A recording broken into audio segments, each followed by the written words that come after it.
Segundo Reis, capítulo 6, a partir do verso de número 1. A minha versão é a King James, tá? Se você for usar aí, pode ir. Rei James. Amém, irmãos? Todos acharam? Diz assim: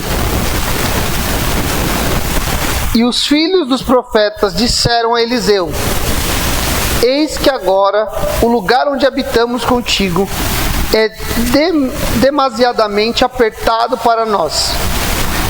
Vamos, nós te rogamos até o Jordão, e de lá tome cada homem uma viga, e façamos ali onde nós possamos habitar. E ele respondeu: E de vós? Eu disse: Sê contente, rogo-te, e vai com os teus servos. E ele respondeu: Eu irei. Assim ele foi com eles, e quando eles chegaram até o Jordão, cortaram a madeira. Porém, enquanto um deles estava derrubando um tronco, a lâmina do machado caiu dentro da água. E ele gritou e disse: Ai, mestre, isto era emprestado. E o homem de Deus disse: Onde caiu? E ele lhe mostrou o lugar. E arrancou um galho e lançou ali dentro, e o ferro flutuou. Portanto disse ele: Toma-o para ti. E ele estendeu a sua mão e o apanhou. Amém, irmãos? Interessante essa passagem aqui, esse milagre, né? Do machado flutuar. Eu estava lembrando desse texto, irmãos. Eu estava pensando sobre esse texto. E às vezes que eu ouvia, algumas vezes alguns irmãos ministrarem, ensinarem sobre esse texto, sempre se bateu muito na tecla do emprestado, né? Mas eu estava olhando o texto e pensando na questão de família, de contexto de comunidade, eu quero pensar algumas coisas que o texto está dizendo para a gente. A primeira coisa diz, irmãos, que os filhos dos profetas disseram a Eliseu que aquele espaço, o lugar onde eles estavam, estava ficando apertado, estava ficando desconfortável. E eles então propõem a construção de um novo ambiente, onde pudesse dar àquela família, aquele grupo de pessoas, aquela comunidade, um certo nível de conforto e um certo nível de comodidade. Esse é o primeiro aspecto que eu gosto do texto. Porque se nós não tomarmos cuidado, como comunidade, como família, nós aprendemos a conviver com o desconforto. Quantas vezes a gente não tem, às vezes dentro da nossa própria casa, uma porta para arrumar, uma lâmpada para trocar, um chuveiro para ajustar, um fio para colocar que está desencapado, desencapado, e a gente passa dias, meses, se bobear anos, sem fazer a devida manutenção. A gente tem aquele sofá com a mola saindo, aquele colchão que, sabe, espreme o espinhaço, mas a gente vai aprendendo a desviar dessas coisas, né? A gente aprende a dormir num canto maior, a gente aprende a sentar no cantinho para lá ou para cá do sofá, a gente aprende a desviar o olhar do problema e falar: não, daqui eu não vou mexer. Isso eu estou falando a nível material, mas às vezes nós fazemos isso no nível também que não é material. Nós fazemos isso no nível do relacionamento. Uma coisa que está desconfortável, que precisa ser ajustado, você precisa alinhar, mas você sabe que vai dar trabalho, porque construção dá trabalho, irmão. Primeiro que dá sujeira, segundo que dá trabalho, terceiro que dá gasto, tá? E o quarto que dá tempo.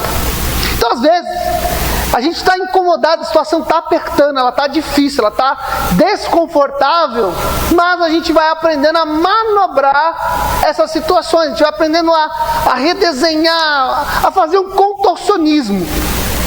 E eu percebo no texto que ele se propõe a dizer assim: está apertado, não dá para contorcer, não dá para administrar, tem que construir, tem que ampliar, nós temos que começar a fazer alguma coisa. E esse é o senso, irmãos, que nós precisamos de ter nas coisas. Quando as coisas começam a ficar desconfortáveis, a gente precisa dar um jeito de arrumar essas coisas. Não dá para viver contornando as coisas, não dá para tentar dar jeitinho e nem tampar os olhos. Para a gente ir para um espaço mais largo, e essa história de ir mais largo é ser mais cômodo, é ser mais flexível, é ter mais abertura, é necessário construção. Eu nunca gostei da ideia de construir, irmãos. Porque eu sempre lembrei muito dos meus pais. A dificuldade de construir. O gasto, o tempo. As surpresas da construção, né? Você faz lá, fala, não, vamos colocar aqui um negócio, vai dar certinho. Aí o pedreiro vem e fala, ih, deu ruim, hein? O que aconteceu? Ih, aqui a terra não é boa, vai ter que fazer um... Né, engenheiro, né, Danilo? Tem que fazer um negócio aqui, ó, um muro de arrimo. Não vai ter jeito, hein? Aí você vai, tudo faz, aí passa cimento, levanta, aí daqui a pouco fala, ih, vamos ter que quebrar. O cano estourou, vamos ter que achar o vazamento. Então sempre tem mais alguma coisa. Então, às vezes, no medo de entrar na construção, a gente decide nem começar e tenta só administrar o desconforto. E desconforto, irmãos, não é algo que a gente administra. Desconforto tem que ser alguma coisa que nos leva a pensar numa melhoria, numa ampliação. E eles falam sobre isso, eles têm iniciativa, porque não é o profeta que está dizendo, oh, vocês não estão se tocando, o lugar está pequeno, né? Vamos fazer alguma coisa, pessoal? Vamos embora, vamos lá. Não, eles mesmo têm a disposição de falar, olha, o lugar não está bom, o lugar não está legal, vamos construir. E eles falam isso para o profeta, falam, vamos construir, é um convite. Não é um projeto, não é uma alçada pessoal, é uma coisa comunitária. E eles falam assim, olha, nós vamos construir um lugar mais amplo. Aí o profeta diz, tá bom, podem ir. Aí eles falam, não, vai com a gente. Agora eu acho interessante, irmãos, porque não me parece que o texto está dizendo que eles estão chamando o profeta para ser mais uma mão de obra. Mas eles querem que o profeta acompanhe a obra. Eles não querem apenas que ele abençoe ou que ele valide a construção, mas ele quer que ele esteja fisicamente naquele lugar. Mas não me parece no texto, porque eles vão falar, vai lá e pega o machado, corta uma árvore, traz madeira. Não, eles querem que o profeta esteja lá. Porque as nossas construções, irmãos, elas não podem ser sozinhas. Ela não pode ser uma aventura pessoal. A nossa família, se a gente não buscar conhecimento, se a gente não buscar conselho, se a gente não estiver disposto a receber de fora alguma coisa que ajude a construção familiar, a gente não está fazendo direito. Porque a Bíblia, irmãos, ela nos aconselha, e aí nesse quesito Paulo vai dizer isso, que as pessoas mais velhas, no caso as mulheres mais velhas, ensinem as mais novas. Ou seja, o que Paulo está dizendo é que elas devem buscar do lado de fora um conselho, uma orientação que ajude a ser melhor do lado de dentro. E de vez em quando a gente tem essa dificuldade de trazer pessoas de fora para nos ajudar a ser melhor do lado de dentro. Eu tenho um lema para a minha vida, eu já falei isso aqui, eu sempre falo isso quando a gente está perto de treinamento, está perto de alguma coisa que envolva capacitação de liderança ou de obreiro. Quem não investe no ministério, não leva o ministério a sério. Por quê? Porque se eu não estiver disposto a ouvir do lado de fora, eu nunca vou ser melhor do lado de dentro. Eu tenho que buscar pessoas do lado de fora que me ajude a ser melhor do lado de dentro. Eu tenho que procurar construir alianças do lado de fora que me capacite a ser melhor no que eu faço. E paz, irmãos, às vezes a gente tem uma mania de querer buscar quem é igual e não quem tem uma mão de obra diferente da nossa, ou um pensamento diferente da nossa. A gente precisa, irmãos, andar com pessoas que enxergam diferente da gente. Porque isso vai exercer em nós, vai exercitar em nós a capacidade de olhar por mais ângulos e ter melhores conclusões. E eles convidam o profeta e falam assim, não, vamos com a gente. Vai lá. E ele fala, tá bom, eu vou com vocês. E eles começam a trabalhar. Fica interessante, irmãos, porque a Bíblia vai dizer que eles vão até o Jordão e começam a cortar madeira. E diz assim, porém, enquanto um deles estava derrubando um tronco, a lâmina do machado caiu dentro da água e ele gritou e disse, ai mestre, isto era emprestado. Irmãos, eu não posso crucificar o rapaz porque ele pegou um machado emprestado. Porque se eu fizer isso, eu tenho que crucificar você que pegou um carro emprestado. Eu tenho que crucificar você que pegou a chave de fenda emprestada. Pegou uma Bíblia emprestada. Eu não vejo problema aqui no texto em ele ter pegado um material emprestado. Mas o texto não vai nos deixar uma lição. Que toda construção vai ter consigo novidades e vai ter percalços. Nós nunca, irmãos, vamos construir absolutamente nada na vida sem que alguma coisa que não estava prevista aconteça.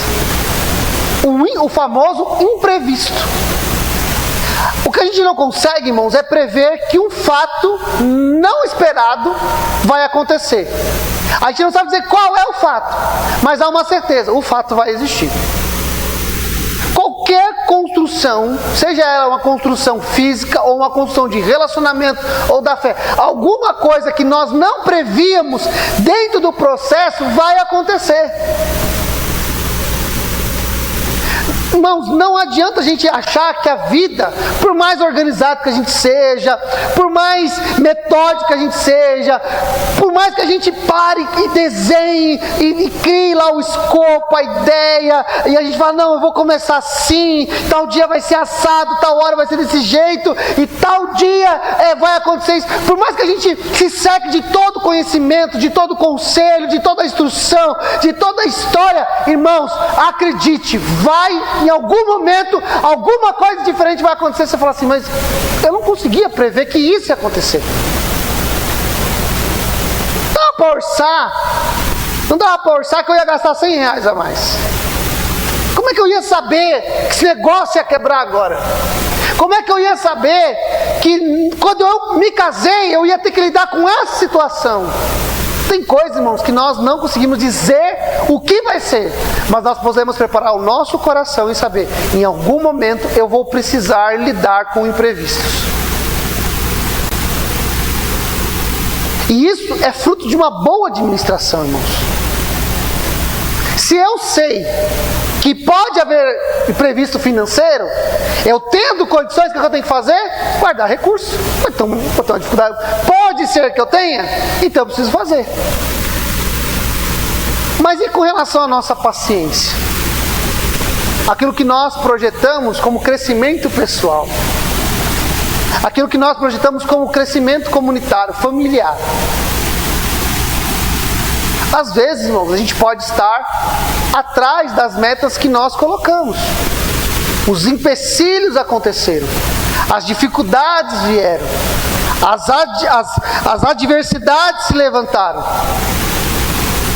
Nós temos que aprender, irmãos, a contornar essas situações. A lidar com elas. Agora, o interessante do texto é que o que o rapaz perde, que é a lâmina do machado, ele vai cair num lugar em que o homem não tem a menor condição de resolver. Ele não tem condição de nadar e achar a lâmina e trazer de volta. Na verdade, nem ele, nem ninguém. Porque também a vida é assim. Tem coisas que a gente perde, que mesmo que a gente queira, mesmo que a gente seja muito bom, vamos dizer que o rapaz aqui seja perito em nadar, não vai dar para ir na profundidade e localizar ainda a lâmina e voltar com a lâmina. Não se trata de uma habilidade natural. E aí deixa eu falar duas coisas sobre isso, irmão. Sobre coisas que fogem do nosso controle. A primeira coisa, irmãos, é que na vida de muita gente, ou de todo mundo, existe algum fator que foge do controle. Não tem como controlar. Você imagina? Você sair de casa, não levar um guarda-chuva, começa a cair aquela tempestade. Como é que você controla isso? Para agora, em nome de Jesus. A menos que Deus tenha um bom propósito para isso, irmão, não vai rolar. São coisas que não tem controle. Não dá para como controlar, como administrar. Então, se não dá para controlar e para administrar, primeiro, não se culpe por isso. Aconteceu uma coisa que não tinha como prever, não tinha como visualizar, não tinha como resolver, e por mais que eu tenha toda a minha boa vontade, todo o meu recurso, toda a minha habilidade, eu não consigo resolver. Então não se culpe porque aconteceu um imprevisto. Nós temos uma tendência natural a associar imprevisto a pessoas. Ou seja, aconteceu uma coisa, quem é o culpado? Tem que ter o culpado. O problema tem que se materializar em alguém ou em alguma coisa. Que se isso não acontecer, a gente começa a achar que foi a gente que não fez alguma coisa certa. Foi a gente que não se organizou. Foi a gente que não sabe. E tem coisas, irmãos, que por mais que a gente tenha boa vontade, bom desejo, não vai se resolver. Então não se culpe. Não jogue dentro do teu coração uma situação que você não tinha como controlar. Então prevê. Principalmente como lidar. Agora, o que eu acho interessante, irmãos, é que o profeta é convidado para a construção e a princípio parece que ele não tem nenhuma importância ali. Porque tem homens trabalhando, machado, madeira, e ele está lá, fiscal de obra, né? E aí talvez, o texto não fala, mas nos permite fazer essa construção aqui, que talvez alguém possa passar e falar, que é um folgado, todo mundo cortando madeira, levantando, colocando lá. O camarada não faz nada, só fica olhando. O que está valendo? Só está atrapalhando a obra. Não tem importância nenhuma ele estar ali. Mas na hora que o machado cai, o homem grita, ah, meu senhor, a lâmina caiu na água, era emprestado. Vou ter um prejuízo financeiro, vou ter que devolver. Talvez nem recurso eu tenha para isso. Mas havia um homem ali, um homem de Deus ali. E aí dentro desse estar um homem de Deus ali, deixa eu falar duas coisas para os irmãos, que nós precisamos colocar muito bem na nossa cabeça, irmão, como comunidade, como família. Nunca nós podemos desprezar qualquer pessoa que esteja dentro da comunidade. Pode parecer que todo mundo está trabalhando e ele não está fazendo absolutamente nada. Pode parecer que todo mundo está numa atividade louca, insana, e está acontecendo, e aquela pessoa está ali, ó, slow motion. Mas através da vida de algumas pessoas, que parece que a princípio elas não produzem nada, Deus pode fazer grandes milagres. Geralmente essas pessoas se chamam intercessores. Eu tenho plena convicção, irmãos, de que muito do que a gente vive, nós vivemos por causa da irmã Mariana. A gente quase não vê ela nos cultos. Idade, saúde, quase a gente não vê ela aqui. E mesmo se ela viesse no culto, hoje, antigamente não, mas hoje, nós não veríamos ela aqui tocando violão, cantando, bateria. Nós não veríamos aqui ela ministrando o culto, abrindo o culto, ministrando uma palavra. Nós não veríamos ela hoje aqui, chamando aqui o pessoal para oração, fazendo imposição de mãos. Nós não veríamos. Mas nós temos, todo mundo, irmãos, que conhece a irmã Mariana, tem a plena consciência de que aquela mulher é uma intercessora. E que ela é muito importante para a gente. Então nós temos que valorizar pessoas que não aparecem. E é isso que Paulo vai dizer. Que os menores membros são os mais importantes. Aqueles que têm menor visibilidade, mas têm grande operação no corpo.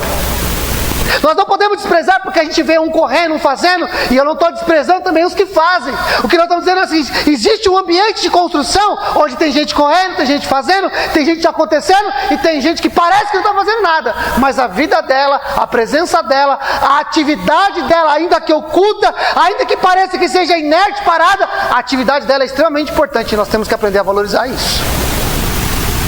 Isso é uma das coisas, irmãos, que nós precisamos aprender como comunidade. Um outro aspecto aqui é que nós precisamos trabalhar muito para construir alguma coisa. Não existe construção sem trabalho, irmãos. Se eu quero conquistar alguma coisa na área financeira, eu tenho que trabalhar. Não existe nada sem trabalho. Se eu quiser construir uma família, eu vou ter que trabalhar, suar a camisa.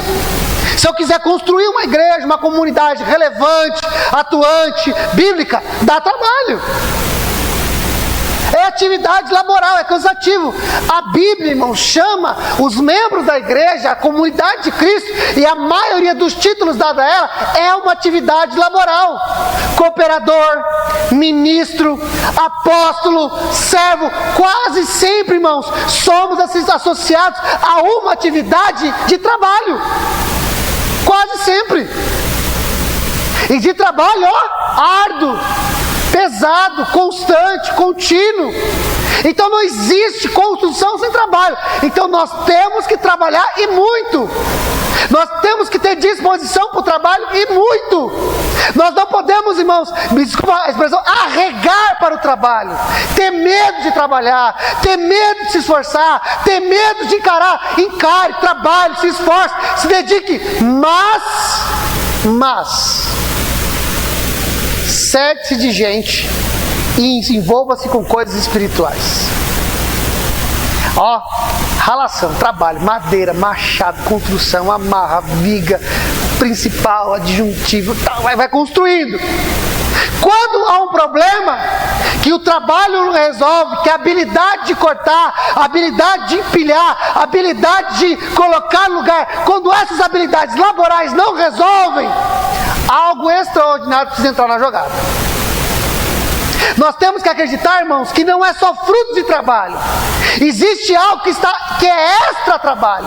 Existe algo que está além da capacidade de construir, de desenhar, de arquitetar, de projetar, de pensar e de executar. Existe algo além das nossas forças que vem de Deus, que vem do alto, que é um presente de Deus, que é uma dádiva, que é uma graça. E nós precisamos trabalhar muito, mas nós precisamos nos cercar de gente, de atividade, de uma fé que nos faça crer que além do trabalho também existe uma força que opera para nosso favor.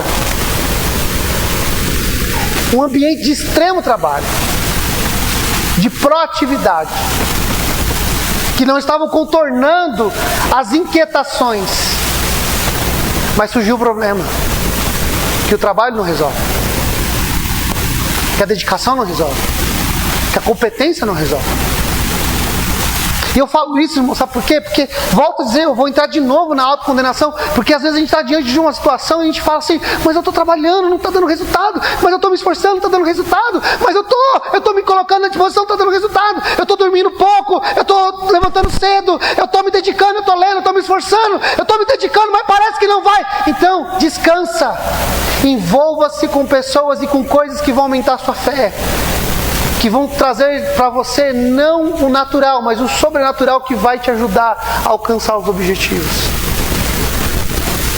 que vai devolver o que perdeu, que vai arrancar a preocupação da tua cabeça, que vai te fazer voltar a concentrar no trabalho, que vai te fazer a voltar a ser produtivo.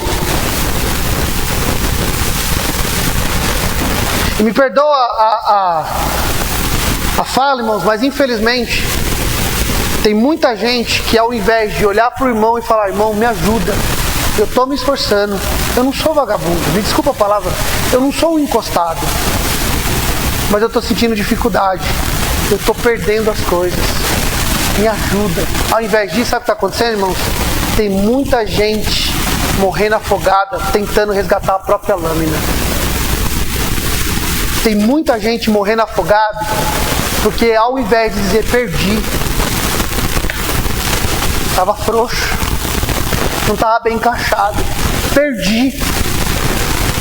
Elas não estão dizendo nada e elas estão mergulhando no mar de mágoa, no mar de perda, no mar de angústia, no mar de tristeza, no mar de autossuficiência, e estão deixando de pedir ajuda e de viver um milagre. Isso é o pior, irmãos. Tem gente que está morrendo quando a oportunidade era de viver um milagre. Tem gente que está afundando quando está perdendo a oportunidade de viver algo sobrenatural. Simplesmente porque a gente não sabe levantar a mão e dizer assim, eu preciso de ajuda.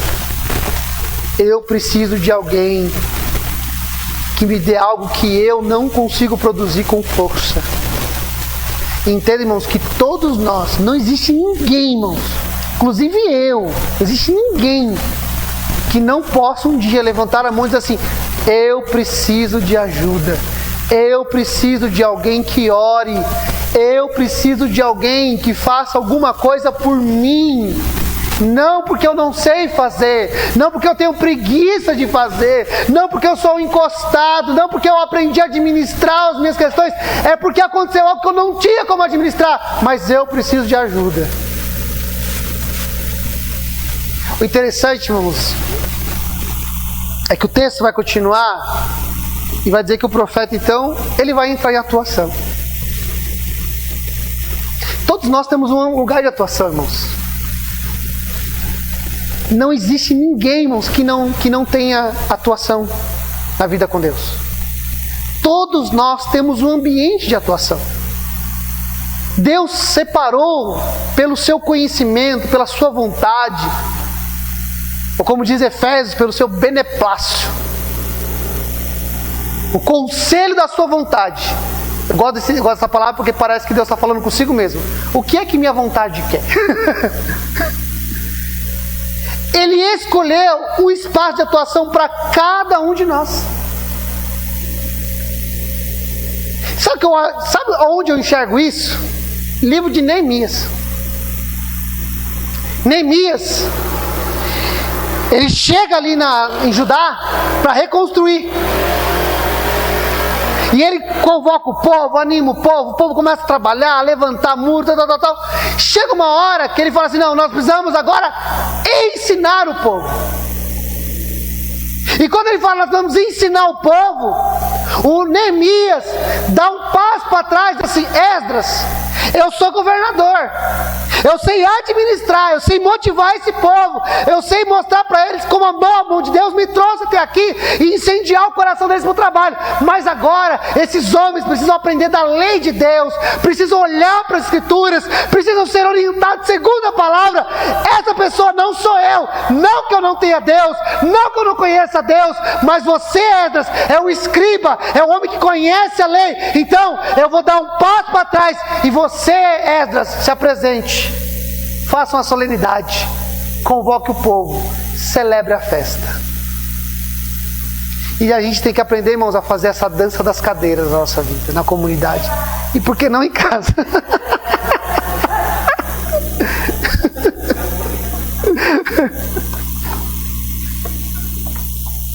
Porque isso é uma comunidade sadia. Quando nós abrimos espaço para que outros irmãos se apresentem em áreas importantes da nossa vida. Quando a gente permite que uma pessoa mais experiente nos oriente. Quando nós permitimos que uma pessoa que tem um dom, uma graça, nos ajude. Irmãos, a palavra dom, ela quer dizer presente, dádiva. Deus deu dons aos homens. Deus deu uma graça, Deus deu uma dádiva. Mas Deus deu o meu presente através de vocês. E Deus deu o presente de vocês através de mim. E nós temos que aprender a fazer essa comunidade. Seja na nossa casa, seja na nossa vida, seja na igreja. Uma comunidade que tem diferenças. Que sim, tem gente que parece que não para de trabalhar. E parece que tem gente que só está assistindo. Mas quando algumas coisas mudam, essas pessoas que parecem que estão assistindo, elas se apresentam para ajudar aquelas que parecem que só estão trabalhando. E a obra se completa. Porque um ajuda o outro a recuperar a mão para o trabalho. Infelizmente, irmãos, algumas pessoas perderam a mão para o trabalho. E elas não conseguem voltar para o trabalho porque não tem ninguém que ajude elas a colocar a lâmina no lugar. Quando ele faz aquele movimento, corta um galho, coloca na água, a Bíblia diz que o machado flutua. Não tem explicação aqui, irmãos. Eu não consigo fazer uma explicação técnica, porque não tem. Mas quando o machado aparece, o homem de Deus não é o herói. Ele não vai falar assim: agora eu vou entrar nessa água, vou pegar aqui, eu vou me dar agora esse machado, que agora é comigo. Agora eu vou cortar. Não. Ele fala assim: agora, tá vendo a lâmina? é tua. Pega e volta a trabalhar. Porque a gente não pode acreditar, irmãos, que a comunidade é um lugar de pessoas serem substituídas. Mas ela é um lugar de pessoas que são potencializadas por outras pessoas. Elas não são substituídas, elas são recolocadas ao trabalho. Elas não são escanteadas, elas são renovadas em seu ânimo, em seu fogo, em sua fé, para que voltem a produzir. E isso só é possível porque tem outras pessoas com outras habilidades do nosso lado, enquanto trabalhamos. Então esse texto, irmãos, ele nos ensina a trabalhar, a nos envolver com coisas espirituais e a unir forças em comunidade, acreditando que cada um tem o seu valor, cada um tem a sua valorização. Deus deu uma graça a cada um de nós e todas as pessoas são importantes dentro da comunidade. Amém, irmãos? Podemos orar? Você pode ficar de pé, eu quero orar com você. E depois a gente faz a dança da cadeira, viu? Vamos orar, irmãos? Glória a Deus. Vamos falar com Deus, vamos pedir essa graça, que o Senhor nos ajude a ter graça de trabalhar, ter graça de se envolver com coisas espirituais e aprendemos a levantar a mãozinha e falar assim: ai, irmão, caiu, a ferramenta de trabalho caiu, eu não consigo voltar a trabalhar. E deixar essa pessoa entrar em cena e te abençoar e colocar você de volta na rota do trabalho, na rota da produtividade. Amém? Vamos orar então em nome de Jesus.